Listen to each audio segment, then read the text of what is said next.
Hello students, how are you? I hope you all are fine and doing well. In last video, I have completed the chapter tissue. Now in this video, I am going to start the new chapter, that is why do we fall ill. So let us start the chapter. So students, today we'll start a new chapter, that is why do we fall ill. हम बीमार क्यों पड़ते हैं? Okay तो सबसे पहले देखिए इस चैप्टर का इंट्रोडक्शन. अब जो ये हमारी ह्यूमन बॉडी है वो एक मशीन की तरह काम करती है. अगर हम इसे हमारी ह्यूमन बॉडी को एक कार से कंपेयर करें तो कार क्या है? कार एक मशीन है और उसमें बहुत से उसके पार्ट्स हैं, जैसे उसकी ग्लासेस, उसके व्हील्स, सीट्स, या फिर उसका जो सबसे इम्पॉर्टेंट एक पार्ट है इंजन, जिसकी वजह से ये कार चल रही होती है. तो इस कार के किसी भी पार्ट में अक्सर खराबी आती रहती है, कुछ ना कुछ प्रॉब्लम्स होती रहती हैं. तो हमें उस कार को रिपेयर करना होता है, राइट, ताकि वो ठीक से चल सके. बस इसी तरह जो हमारी ह्यूमन बॉडी है इसमें भी इतनी कॉम्प्लेक्सिटी है. मीन्स बनते ये बेसिकली सेल के हैं, पर सेल से फिर टिश्यूज़ बनते हैं और टिश्यूज़ से ऑर्गन्स और फर्दर ऑर्गन सिस्टम. तो बहुत सारे सेल्स हैं, टिश्यूज़ हैं, ऑर्गन्स हैं हमारी बॉडी में जो फंक्शन कर रहे हैं. जैसे कि अब देखिए सेल के लेवल पे बात करें तो रेगुलरली सेल डिवीज़न हो रहा है और न्यू सेल्स बन रहे हैं. साथ ही साथ जो डैमेज सेल्स हैं उनकी रिपेयरिंग हो रही है. कुछ सेल्स जो हैं वो मूव कर रहे हैं एक जगह से दूसरी जगह, जो कि हमने टिश्यूज़ में पढ़ा. Fluid connective tissues, blood move कर रहे हैं. ऑर्गन्स की बात करें तो बहुत सारे ऑर्गन्स हैं जो हमारी बॉडी में फंक्शन कर रहे हैं, जैसे कि heart, it is pumping blood.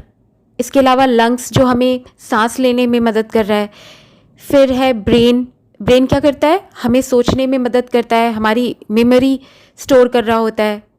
इसके अलावा किडनी जो कि एक्सक्रीशन में मीन्स यूरिन फॉर्मेशन में हेल्प कर रहा है. तो स्टूडेंट्स, अगर इनमें से किसी भी ऑर्गन में किसी भी तरह की प्रॉब्लम आई, किसी भी वजह से, इन्फेक्शन की वजह से, किसी भी तरह की प्रॉब्लम अगर आती है तो हम अच्छा फील नहीं करते. We use to feel uncomfortable.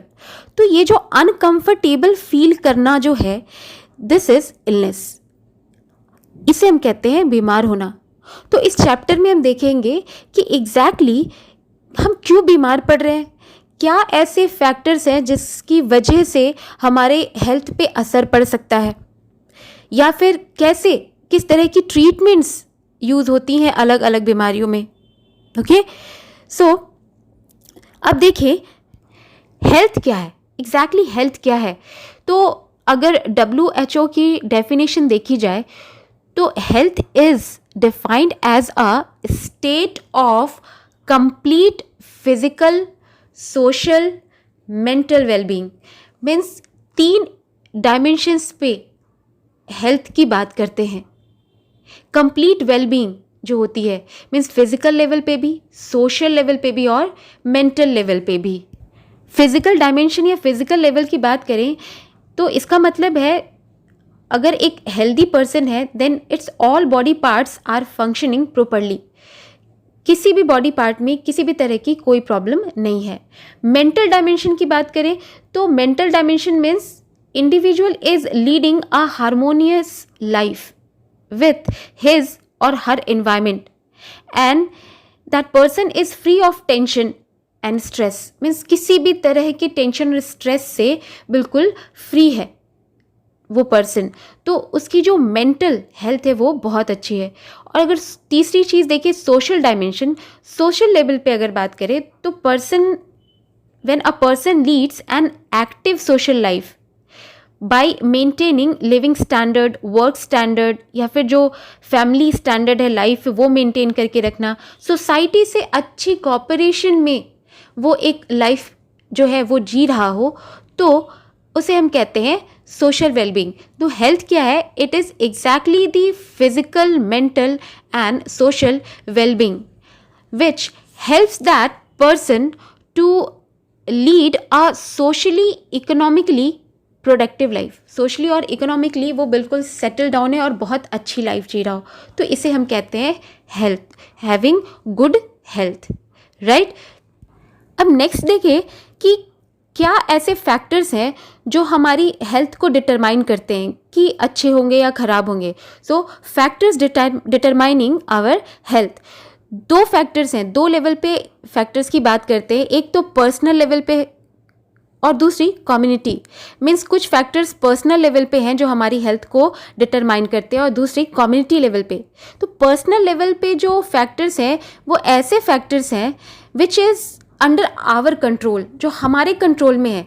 Means जो हम इंडिविजुअली जो चीज़ें कर सकते हैं हमारी हेल्थ को अच्छे रखने के लिए।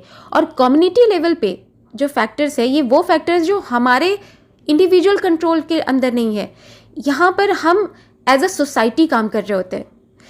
पर्सनल फैक्टर्स में जैसे एक्सरसाइज, अब ये जो एक्सरसाइज है ये मेरी मर्जी है मैं करूँ या ना करूँ, मतलब हमारे ऊपर डिपेंड करता है कि हम करें या ना करें। तो अगर आप एक्सरसाइज करते हैं रेगुलरली, एक्सरसाइज करना जो बहुत ज़रूरी है, तो कुछ देर के लिए अगर रोज़ आप एक्सरसाइज करते हैं तो it will maintain your health, ये आपकी अच्छी हेल्थ के लिए ज़रूरी है। दूसरी चीज़ है गुड हाइजीन, मीन्स साफ़ सफाई, जैसे टॉयलेट्स क्लीन हो, बाथरूम्स क्लीन हो, you should wash your hands regularly. और आजकल तो जो कोविड-19 का जो इन्फेक्शन है, इस दौरान तो आपको बार बार ये कहा जाता है कि आप अपनी आसपास अपनी पूरी साफ़ सफाई रखें, अपने हाथों को हमेशा धो कर रखें, साफ़ रखें, सैनिटाइज़र यूज़ करें। तो गुड हाइजीन भी बहुत ज़रूरी है, साफ़ सफाई भी बहुत ज़रूरी है किसी भी तरह के इन्फेक्शन से बचने के लिए, गुड हेल्थ के लिए।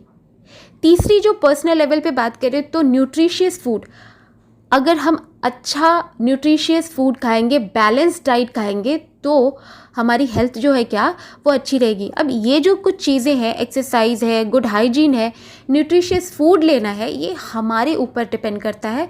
मीन्स ये एक इंडिविजुअल बेसिस की बात है। That's why these are the personal factors which determines good health. The another factor is community at community level. तो इसमें जैसे कि गार्बेज ऑन स्ट्रीट, अगर स्ट्रीट में चारों तरफ जो है बहुत सारा कचरा फैला है, तो ये एक अकेले की बात नहीं है, सारे लोगों ने मिलकर वो गार्बेज जो है वो वहाँ पर जमा किया है। ये बात है कि शुरुआत हमसे होगी।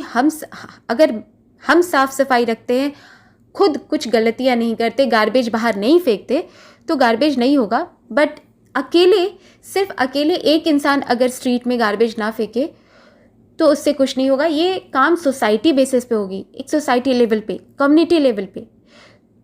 तो अगर स्ट्रीट पे चारों तरफ गार्बेज ना हो तो अच्छी हेल्थ होती है।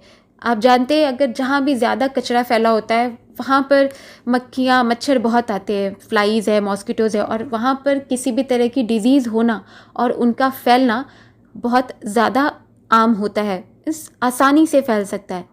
दूसरी चीज़ कम्युनिटी लेवल पे बात करें तो cleaning of drains on roads के किनारे जो ड्रेन्स बने होते हैं उसमें भी काफ़ी गंदगी होती है।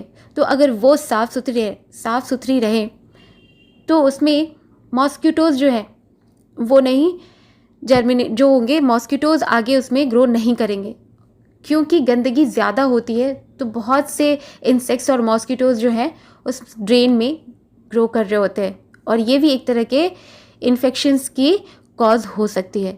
तो अगर साफ़ सफाई हो, गार्बेज ना हो स्ट्रीट में, ड्रेन्स साफ़ सुथरे हो, तो भी अच्छी हेल्थ जो है वो मेंटेन की जाती है। इसके अलावा अगर कम्युनिटी लेवल पे बात करें तो गुड जॉब। अब जॉब की बात क्यों कर रहे हैं, अभी पर्सनल लेवल पे हमने एक चीज़ देखी कि न्यूट्रिशियस फूड बहुत ज़रूरी है अच्छी हेल्थ के लिए। तो अगर एक इंसान का बहुत अच्छा जॉब होगा then that person can afford good food and this will maintain good health also. The another community level factor is harmony around us, means हमारे आसपास जो environment है वो बहुत friendly हो, ऐसा कि किसी भी तरह का झगड़ा, किसी भी तरह की mental stress या tension ना हो, and this will also maintain good health. So students, अभी हमने देखा कि health exactly क्या है और कौन से ऐसे पर्सनल और कम्युनिटी लेवल के फैक्टर्स हैं जो हमारी हेल्थ को डिटरमाइन कर रहे हैं। इससे हम ये कह सकते हैं कि जो हमारी हेल्थ है, our health not only depends upon our habit, it also depends on our environment. जहाँ हम रह रहे हैं उस इन्वायरमेंट पे भी डिपेंड कर रहा होता है। जैसे कि चिल्ड्रंस जो है, अगर वो चिल्ड्रंस जो कि क्लीन इन्वायरमेंट में रहते हैं और एक ग्रुप चिल्ड्रंस का है जो कि क्लीन इन्वायरमेंट में नहीं है, जिन ऐसे इन्वायरमेंट में रह रहे हैं जहाँ पे काफ़ी गंदगी है, तो आप देखेंगे कि जो चिल्ड्रंस क्लीन इन्वायरमेंट में है उनमें इलनेस या किसी भी तरह की डिजीज़ या बैड हेल्थ जो होती है वो कम दिखेगी कंपेरेटिव टू वो जो चिल्ड्रंस हैं जो गंदगी में रह रहे हैं, उनमें बीमारी ज़्यादा होती है, राइट। तो इसके हिसाब से अगर हम गुड हेल्थ के पैरामीटर्स देखें तो क्या है, parameters of good health are, first is whether or not the person is suffering from any allergy or infection. उस किसी इंसान में किसी तरह की एलर्जी या फिर इन्फेक्शन है या नहीं, या फिर weather or not that person has any hereditary और जेनेटिक डिजीज़, या फिर किसी तरह की फिजिकल डिफॉर्मिटी, किसी पर्सन में कोई जेनेटिक डिजीज़ या फिर फिजिकल डिफॉर्मिटी तो नहीं है, उसके ऑर्गन्स में किसी तरह की परेशानी तो नहीं है, या फिर एक क्राइटेरिया या पैरामीटर ये भी है कि वो इंसान बैलेंस डाइट ले रहा है या नहीं, that person is taking balance diet or not. Another parameter is whether that person is fit as per his age or not, means वो अपनी एज के अकॉर्डिंग फिट है या नहीं। Another parameter is that person is leading harmonious life or not, means social और family level पे harmonious life, अच्छे environment में वो जी रहा है या नहीं। इसके अलावा that person is free from stress और टेंशन और नॉट, मीन्स वो उसे किसी तरह की मेंटल और जो भी टेंशन्स होती है, स्ट्रेस होती है, वो तो नहीं है। तो ये कुछ पैरामीटर्स हैं जिससे ये पता कर सकते हैं कि कोई इंसान हेल्दी है या नहीं। अब देखिए students, difference between healthy and disease free, means अक्सर हम ये सोचते हैं कि अगर हमें किसी तरह की डिजीज़ नहीं है तो वी आर हेल्दी, तो ये सिनोनिम्स नहीं है। हम इसे गलत यूज़ करते हैं कि अगर हम डिजीज़ फ्री हैं तो हम हेल्दी हैं, क्योंकि WHO के डेफिनेशन के अकॉर्डिंग आपने देखा कि हेल्दी होने का मतलब ये है फिजिकल, मेंटल और सोशल वेलबींग, 3 लेवल्स पे जो पर्सन है अगर उसकी कंप्लीट वेलबींग है तो वो हेल्दी है। डिजीज़ क्या है एग्जैक्टली? डिजीज़ जैसे cancer, AIDS, malaria, tuberculosis, typhoid, ये डिजीज़ हैं, राइट। बैड हेल्थ क्या है? बैड हेल्थ जो है it is just if you are not feeling well, किसी भी रीज़न से if you are not feeling well, अब वो रीज़न सोशल भी हो सकता है, मेंटल भी हो सकता है और फिजिकल भी हो सकता है। तो बैड हेल्थ और डिजीज़ ये अलग चीज़ है, मीन्स हेल्दी होना या डिजीज़ फ्री होना ये बिल्कुल अलग चीज़ होती हैं। फॉर एग्ज़ाम्पल, जैसे आप किसी तरह की, अब जैसे आपको डिजीज़ है, राइट, किसी भी तरह की अगर डिजीज़ है तो दैट मीन्स ये तो क्लियर है कि दिस इज़ शोइंग दैट ये बैड हेल्थ है। बट इसके अलावा और भी चीज़ें होती हैं, जैसे कि स्ट्रेन। मान लीजिए आपको दौड़ते दौड़ते आपने बहुत वॉक किया या बहुत दौड़ा, तो इस वजह से आपके मसल्स में स्ट्रेन आ गया। तो स्ट्रेन कोई डिजीज़ नहीं है, but due to that strain you will feel bad, you will not feel comfortable. So this is also the sign of bad health.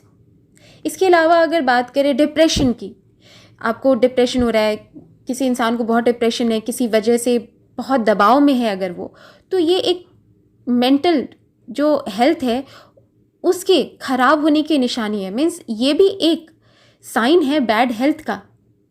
इसके अलावा अगर देखें, जैसे सिंगर्स होता है, सिंगर्स जो है एक दिन के लिए अगर उनके गले में खराश आ जाए तो वो अनकंफर्टेबल फील करेंगे, बस वो कुछ वक्त के लिए वो गा नहीं पा रहे, वो अनकंफर्टेबल फील करेंगे। अब ये जो बैड थ्रोट है it is not a disease, ये डिजीज़ नहीं है, but that person is feeling uncomfortable, so this is also the sign of bad health. तो कहने का मतलब ये है कि a person can be in bad health even without suffering from any disease, उसे किसी तरह की कोई डिजीज़ नहीं है तो भी एक जो इंसान है वो बैड हेल्थ में हो सकता है, राइट? तो अगर डिफरेंस देखें तो हेल्दी क्या है एग्जैक्टली? हेल्दी है state of physical, mental and social wellbeing, हर तरह से अच्छा होना, किसी तरह की डिजीज़ ना हो। मीन्स फिजिकल लेवल पे बात करें तो किसी तरह की डिजीज़ ना हो, कोई डिफॉर्मिटी, कोई प्रॉब्लम्स ना हो बॉडी में। मेंटल यानी डिप्रेशन, स्ट्रेस, टेंशन, किसी तरह की चीज़ें ना हो। और सोशल मतलब आसपास बहुत हारमोनी हो, इन्वायरमेंट अच्छा हो। इकोनॉमिकली भी दैट पर्सन जो है वो इकोनॉमिकली भी बहुत वेल हो। तो ऐसे में हम कहते हैं completely that person is healthy. और डिजीज़ फ्री होने का मतलब होता है कि physically that person is fit, means उसे किसी भी तरह की कोई डिजीज़ नहीं है। डिजीज़ फ्री होने का मतलब है कि it is a state of absence of any discomfort or any type of disease in their body part. किसी बॉडी पार्ट में उसकी किसी तरह की प्रॉब्लम नहीं है और वह आसानी से काम कर रहा है। बट अगर एक डिजीज़ फ्री इंसान को अगर डिप्रेशन है या फिर किसी तरह की जो है पैरों में स्ट्रेन आ गया या मसल्स में पुल आ गया, वो डिजीज़ नहीं है, उसके बावजूद डिजीज़ फ्री होने के बावजूद वो पर्सन हेल्दी नहीं कहलाएगा। सो स्टूडेंट्स, डिजीज़ फ्री और हेल्दी ये दो अलग चीज़ें होती हैं। And this is why we are saying that a person can be in bad health without having any disease also. So that's all for this video. In next video we will discuss about some aspects of diseases, that is look of diseases and cause of diseases. Till then, stay home, stay safe, use mask, use sanitizer and maintain social distancing. Have a nice day.